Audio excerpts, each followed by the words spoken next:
20వ శతాబ్దం మొదటి భాగంలో 2 ప్రపంచ యుద్ధాలు జరిగాయి. ఇక రెండో భాగంలో ఓ కోల్డ్ వార్ ప్రారంభమైంది. 2 సూపర్ పవర్లు United States and Soviet Union తమ పోటీని అత్యంత ఆసక్తికరంగా అంతరిక్ష పోటీగా మార్చాయి. ఇది కేవలం సైన్స్ గురించి మాత్రమే కాదు, ఒక దేశం తన ఆధిపత్యాన్ని నిరూపించుకోవడం గురించి. 1957లో స్పుత్నిక్ ప్రయోగం నుండి 1969లో నీల్ ఆర్మ్స్ట్రాంగ్ చంద్రునిపై మొదటి అడుగు వేసిన వరకు ప్రపంచం ప్రతి మైలురాయిని ఆసక్తిగా గమనించింది. చాలా దేశాలకు ఈ విజయాలు సైన్స్ ఫిక్షన్ లాంటివి. అంతరిక్షం ధనవంతుల ఆట స్థలంగా కనిపించింది. కానీ 1960లలో అప్పుడే స్వాతంత్ర్యం పొంది అభివృద్ధి చెందుతున్న భారతదేశం అంతరిక్షం ఎందుకు ధనవంతుల సొంతం కావాలి అనే ఆలోచనతో, పరిమిత వనరులతో, అపరిమిత సంకల్పంతో ముందడుగు వేసింది. 1962లో Indian National Committee for Space Research INCOSPAR ఏర్పాటు చేసింది. భౌతిక శాస్త్రవేత్త డాక్టర్ విక్రమ్ సారాభాయ్ ఆలోచన ఇది. ఉపగ్రహాలు కేవలం సైన్స్ సాధనాలు మాత్రమే కాదు, అవి వాతావరణ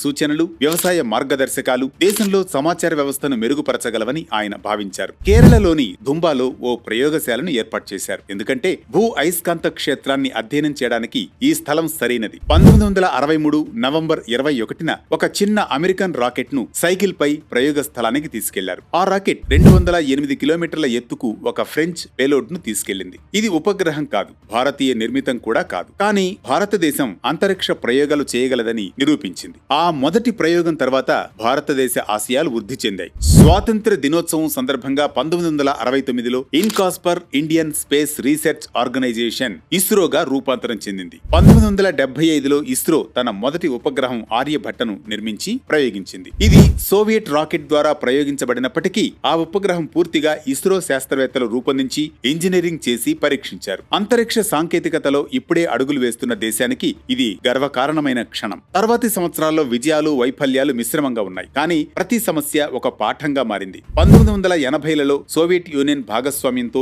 ఇస్రో ఒక భారత వ్యోమగామిని అంతరిక్షంలోకి పంపే మిషన్ ను ప్రారంభించింది. 1984 ఏప్రిల్ 3న రాకేష్ శర్మ సోయుజ్ T-11 ద్వారా అంతరిక్షంలోకి వెళ్లారు. ఆయన అంతరిక్ష కేంద్రంలో దాదాపు 8 రోజుల పాటు సైన్స్ ప్రయోగాలు నిర్వహించారు. భారతదేశం అంతరిక్షంలో మరింత ముందుకెళ్లాలంటే సొంత ప్రయోగ సామర్థ్యం అవసరం. 1980ల చివరలో polar satellite launch vehicle PSLV ISRO మొట్టమొదటి నమ్మకమైన రాకెట్ గా మారింది. తర్వాత geosynchronous satellite launch vehicle GSLV భారీ పేలుడ్లు, కమ్యూనికేషన్ ఉపగ్రహాల కోసం అభివృద్ధి చేయబడింది. కానీ GSLVని నిజంగా పోటీతత్వంగా మార్చడానికి భారతదేశానికి క్రయోజెనిక్ ఇంజన్లు అవసరం. వాటి కోసం జపాన్, యూరప్ నుండి సాంకేతికతను కొనుగోలు చేసే ప్రయత్నాలు విఫలమయ్యాయి. US ఆంక్షలు రష్యాతో ఒప్పందాన్ని అడ్డుకున్నాయి. దాంతో భారతదేశం క్రయోజెనిక్ ఇంజన్ ను స్వదేశీయంగా అభివృద్ధి చేయాలని నిర్ణయించింది. 2000 ప్రారంభంలో ఇస్రో సొంత క్రయోజెనిక్ స్టేజ్ ను కలిగి ఉంది. 2008లో ఇస్రో చంద్రయాన్-1 ను ప్రయోగించింది. భారతదేశం యొక్క మొదటి చంద్ర మిషన్.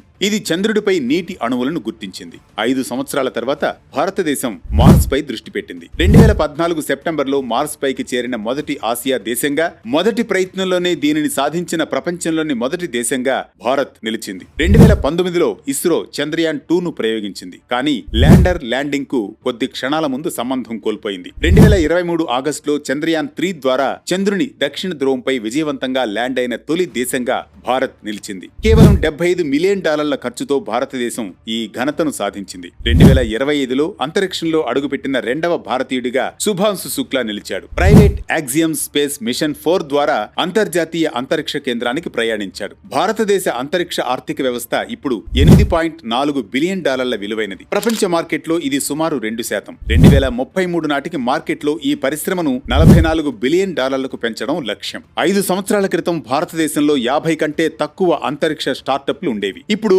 200కు పైగా ఉన్నాయి. ఈ సంఖ్యలు అంతరిక్ష కేంద్రంలో భారత వృద్ధిని స్పష్టంగా తెలియజేస్తున్నాయి.